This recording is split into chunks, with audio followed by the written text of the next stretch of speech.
Welcome to The Explainer. Today, we're digging into the huge announcement from Valve. They've got a brand new living room gaming device, and it has got everyone talking. Okay, so let's dive right in. Valve is taking another shot at the living room. But the big question, the one on everyone's mind, is can they finally bridge that gap between the raw power of PC gaming and the simple comfort of a console? So what is this thing really? Well, you can think of it as a powerful, compact PC, but it's been built from the ground up for one single purpose: to act just like a gaming console in your living room. The whole idea here is to make PC gaming as easy as, just turning on your PlayStation. And hey, for anyone who remembers that first attempt back in 2014, you know what I'm talking about. It's super important to get this. This is not that. The original Steam machines, well, they kind of failed, right? It was this confusing mess of different PCs from all these different companies, and the game library on SteamOS was tiny. But this time, oh, it looks like Valve has learned its lesson. We're talking one machine, made by them, and it's built on the incredible success of the Steam Deck. The Deck proved their software can now run thousands of PC games pretty much seamlessly. So this isn't just a reboot, it's a really focused, confident second shot.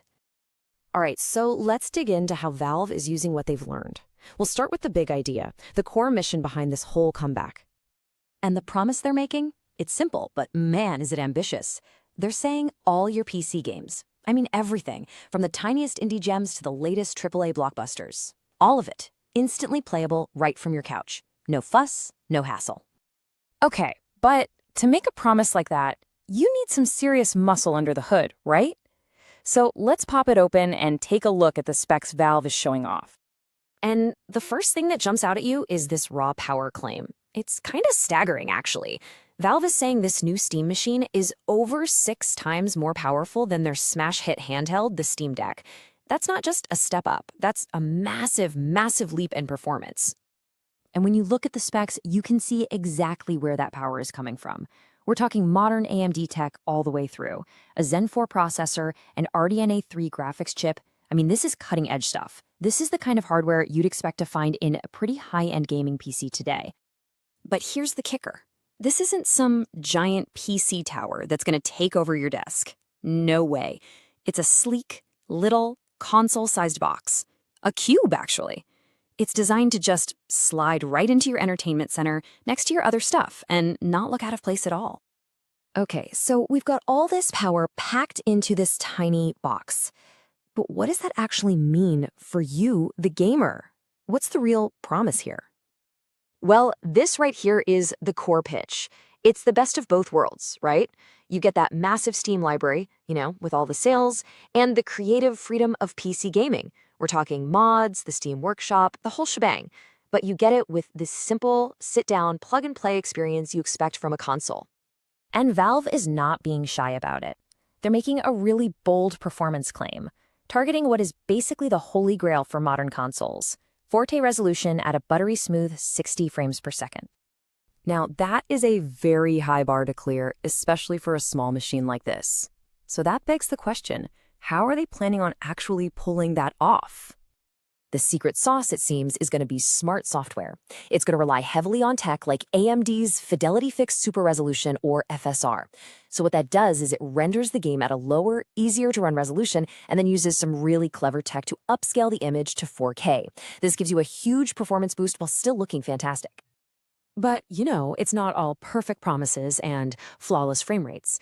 There are always trade-offs, so let's look at some of the potential red flags, the hurdles, and the big unanswered questions that are still hanging in the air. So what's the catch? Because there's always a catch, right? Every exciting new piece of tech has its potential downsides. What are the things we really need to keep an eye on with this new Steam machine? Well, for one, that 8 gigabytes of VRAM, that's video memory, that's a bit of a concern for future-proofing. As we look ahead to new AAA games, they might start demanding more than that for high-end 4K textures. And then there's the big one, the price. We still don't know what it'll cost. And that final price tag could absolutely make or break this thing when you put it up against a PlayStation or an Xbox.